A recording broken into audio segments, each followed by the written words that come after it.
మంది దాదాపు ప్రాణాలు పోయినాయి, లక్షల మంది ఆరోగ్యం పోగొట్టుకున్నారు, పేదోళ్ళు బతకలేని పరిస్థితి తెచ్చుకున్నారు. అన్నిటికి కారణం ఎవరో తెలుసు మనకి.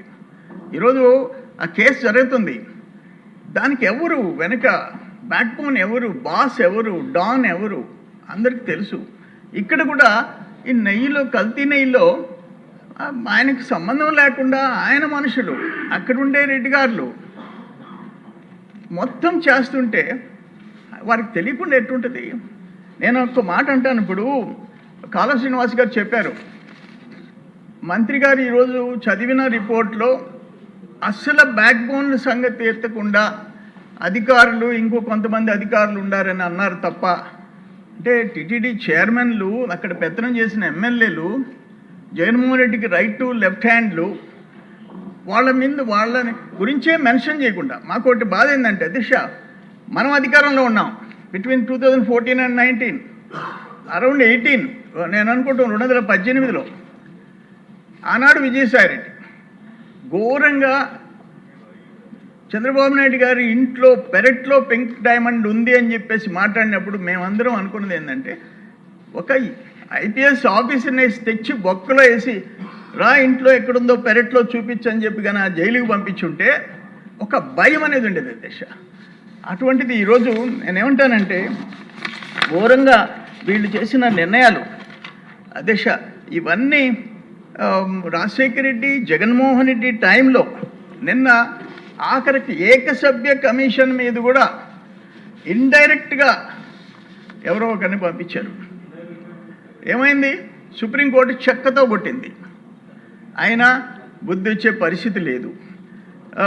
పరకామణి కేసులో డాలర్లు దొంగతనం చేసినోడు దొరికాడు, రాజీ చేసేసుకున్నారు. కంప్లైనెంట్ ఆత్మహత్య చేసుకున్నాడు రైట్ గట్ట మీద. ఆత్మహత్య అది హత్య అని చెప్పేసి ఆఖరణ తలనీలాలు మయన్మార్లో అమ్ముకుంటుంటే ఒక ఆయన దొరికిపోయాడు. తలనీలాలు కూడా వదిలిపెట్టలే. అటువంటి పరిస్థితి గత 5 సంవత్సరాలు అంతకుముందు కానీ మనం చూసాం. మాకు ఎవరికైనా ఇప్పుడు మేము వెలంగిణి మాత చర్చి బీచ్లో ఉంది, వాళ్ళు వచ్చి ఫాదర్స్ అందరూ వచ్చినారు, ఇమ్మీడియట్గా రోడ్ వేయించాం వార్ ఫుటింగ్ కింద. కశ్మూర్ దర్గా మా సొంత దేవుడిలాగా ట్రీట్ చేస్తాము.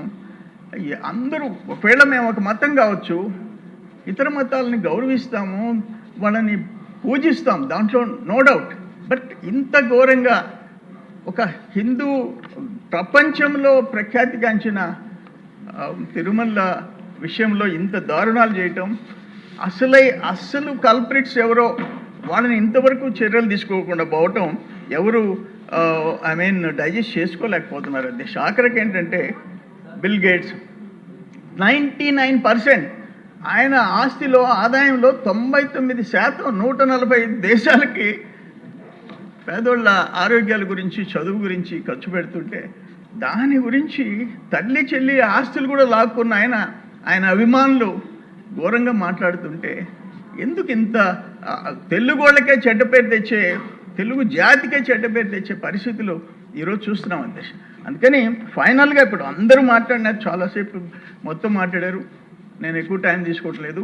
నేను మా అందరి డిమాండ్ ఏంటంటే, అసలు బ్యాక్గ్రౌండ్లో ఎవరుంటారు, ఆ నాయకులు ఎవరు, ఈ దోపిడీదారులు ఎవరు, వాళ్ళ మీద చర్యలు తీసుకునే విధంగా ఏకసభ్య కమిషన్ ఉంది.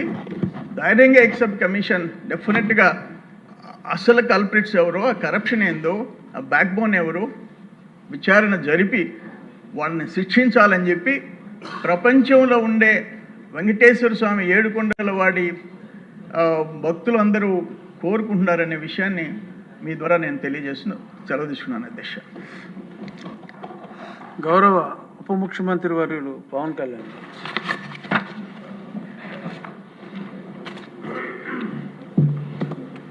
నమస్కారం అధ్యక్ష.